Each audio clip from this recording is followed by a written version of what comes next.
Do the rich people cringe and say, don't tell them that, Robert? Yes. Don't tell people what you know. Right. Keep them poor.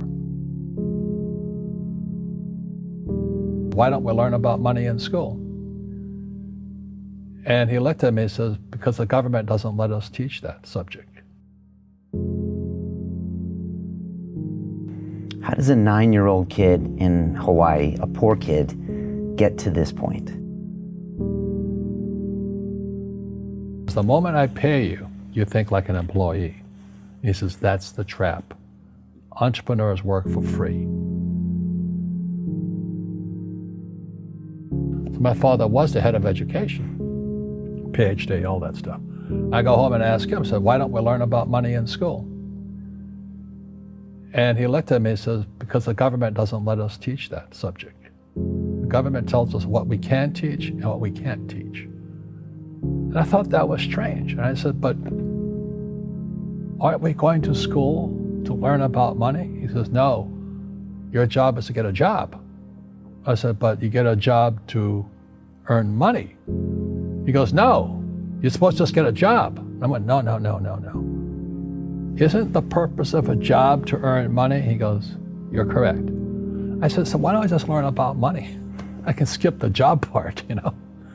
And he got flustered and he said, if you want to learn about money, why don't you ask your best friend's father about money? And I said, why? That's Mike. So I asked him. He says, because Mike's father is an entrepreneur. And I said, what are you? He says, I'm an employee. I'm a government employee. And I went, oh, what's the difference? He says, the difference is an entrepreneur must know about money, or they're no longer entrepreneurs. And he says an employee doesn't have to know anything about money because the government will take care of them, the company will take care of them. So I'm all confused. But I took my dad's advice and I trundled over to Mike's father's office and knocked on his door and I said, hey, I'm here, 9 years old. Teach me about money. He says, beat it, kid, you know. But that's where the story of Rich Dad, Poor Dad started. And finally, through persistence, my rich dad started teaching me about money on one condition. And that condition was he would never pay me. He says, the moment I pay you, you think like an employee. He says, that's the trap. Entrepreneurs work for free. And now I'm 9 years old, my head's going cracking in half. He says, you never want a paycheck. You understand that, kid? I said, okay, I got it. And he says, well, how do I make money? He says, that's what entrepreneurs figure out. So how do I learn about money? So he would just break out a Monopoly game board. So I would work for free. I'd pick up cigarette butts, and he had hotels and restaurants that I would clean and do menial tasks. And as I got older, I started getting into office work and marketing and accounting, and I was an apprentice basically, but I always worked for free. And he would teach me about money, but the way he taught me about money was playing Monopoly. And finally one day I got upset. I said, well, when are you going to teach me about money? He says, what do you think we're doing? We're playing Monopoly. He goes, no. What do you think we're doing? We're playing Monopoly. He says, what do you think we're doing? So I don't know. I'm teaching you about money. And then that's when, you have one greenhouse. He says, there's many formulas for great success in money. There's thousands of them, but one of the best ones found on the game of Monopoly. Still is today. 4 greenhouses, 1 red hotel. I said, what? He says, one of the greatest ways to acquire great wealth is playing Monopoly in real life. 4 greenhouses, 1 red hotel. Well, is that all there is? He goes, that's it. And he says, what do you think I'm doing? And I went, I don't know. So then he took me out and he showed me his greenhouses. And 10 years later, when I was 19, I was now in school in New York, and I come back to Hawaii, and Rich Dad had bought the biggest piece of land smack dab in the middle of Waikiki Beach. And when you go to Waikiki Beach today, you'll see the Hyatt Regency Hotel. That was his hotel. Just like the game of Monopoly. Just like the game of Monopoly.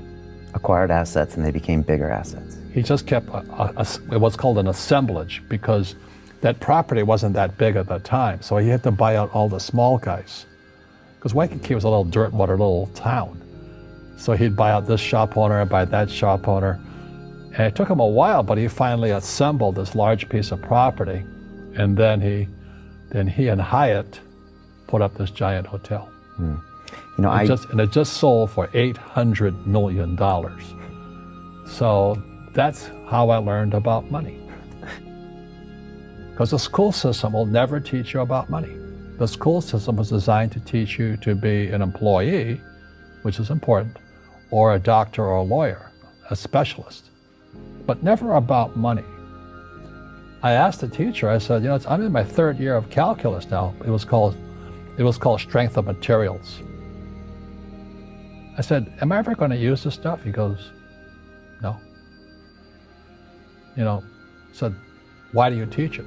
He says, because I get paid. I said, do you ever use it? He goes, no. And that's why, you know, you have to, in life, one of the things I suggest to people, you got to find a real teacher versus a fake teacher. And a fake teacher is somebody who doesn't do what they teach. And a real teacher is doing what they teach every day. You know, I have bad luck too. I've had financial crashes. I've had people stab me in the back, but they're all good because I grow from it. That's spirituality. Right? You know, people who are afraid of making mistakes, like they teach in school, they don't ever grow. Because spirituality is there's good and there's bad, there's right and there's wrong, there's up and there's down. Most people only want to be right. They only want to be positive. Well, you can't have that. That's not reality. Poverty is passed on. It's taught in your families. And middle class is taught in families. And so the people right now who are sitting at home, who are struggling financially or worried about money or unhappy, they may be making a lot of money, but unhappy with what they're doing, it was probably taught to you. You know, your superego was taught, get a job, work hard, or you'll never be rich, or the rich are evil, or whatever. And it's understandable. You know, we all have fear. You know, to be truthful, we all have fear. It's just how you deal with it. And you know, Einstein said, you know, imagination is more important than knowledge, but knowledge empowers imagination. And what most people lack is real business knowledge, like accounting, you know, like debt, like taxes. You got to know that stuff, but they don't teach it in school to anybody. So, and then when people ask me, how did your rich dad learn this when your poor dad, a PhD, didn't? And the answer is very simply, my rich dad, who's my best friend's father, his father died when he was 13. So rich dad had this family business at 13 to run. So he had to drop out of school, which was his blessing. You know, there's blessings, and you know, sometimes the blessing doesn't look like a blessing, but it turned out to be a blessing. And then his teachers became his bookkeeper, his accountant, his attorney, his banker, his real estate agents. So he has what I call real teachers, not these fake teachers in school. You see, most teachers in school, they're out of ethics. They teach subjects they themselves don't practice. I see you giving this knowledge out, and Yeah. do the rich people cringe and say, don't tell them that, Robert? Yes. Don't tell people what you know. Right. Keep them poor. But, you know, unfortunately, the poor, as was in the Bible, I'm not real religious, the poor will always be amongst us because it starts up here. Right, it's that fear mentality. It's in their words, you know, and the words become flesh. Again, I'm not really religious. I flunked out of Sunday school also. But when they say I can't afford it or I can't do that, they go down. They become what they say. My PhD dad, he says, what do you think I am, made of money? I can't afford that. And my rich dad would say, that's why he's poor. Poor people say, I can't afford it, I can't do that, I don't have time. Because this is an escape. It's an escape. You know what I mean? It's easy to say, I can't afford it. And your rich dad used to say what instead of, I can't afford it? How can I afford it? How can I do that? You know, what would it take, or why should I do that? He says that a question opens the mind, a statement closes the mind. See, when you say, I can't afford it, your mind shuts down, and you become what you say. Rugby is a team sport, but so is soccer. The rules are different. Other people are golfers. They play by themselves.